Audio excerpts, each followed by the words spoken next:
हरिपुर गांव में एक नन्हा बच्चा रहता था। नाम था लल्लू। उम्र तो सिर्फ 7 साल थी, मगर शरारतों में 70 साल के बूढ़ों को भी पीछे छोड़ दी। वो ऐसा शरारती था, पूरे गांव में उसकी एक ही पहचान थी, जहां लल्लू वहां हलचल। लल्लू की अम्मा लल्लू को हमेशा कहती थी, लल्लू पढ़ ले बेटा, वरना भैंस चरानी पड़ेगी। ये सुन के लल्लू कहता था, अम्मा मैं भैंस नहीं चराऊंगा, क्योंकि भैंस भी मुझे डरती है।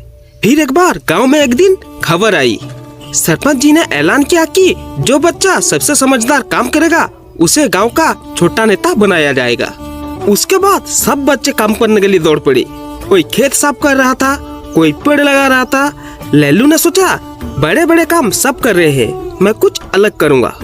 वो सीधा पहुंचा गांव की अम्मा शांति देवी के पास, जो 90 साल की थी और वो सबको कहानी सुनाया करती थी।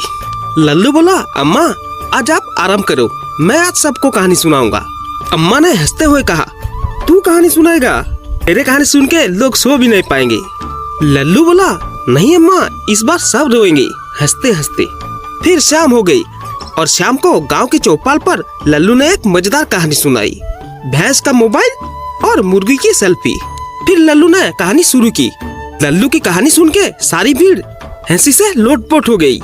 छोटे बच्चे तो पेड़ पकड़कर हंसते हंसते गिर जा रहे थे और बूढ़े लोग की हंसते हंसते दांत गिरते गिरते बचे।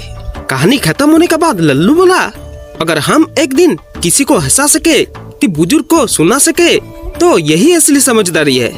लल्लू की ये बात सुन के गाँव के मास्टर जी की आंखें भर आई।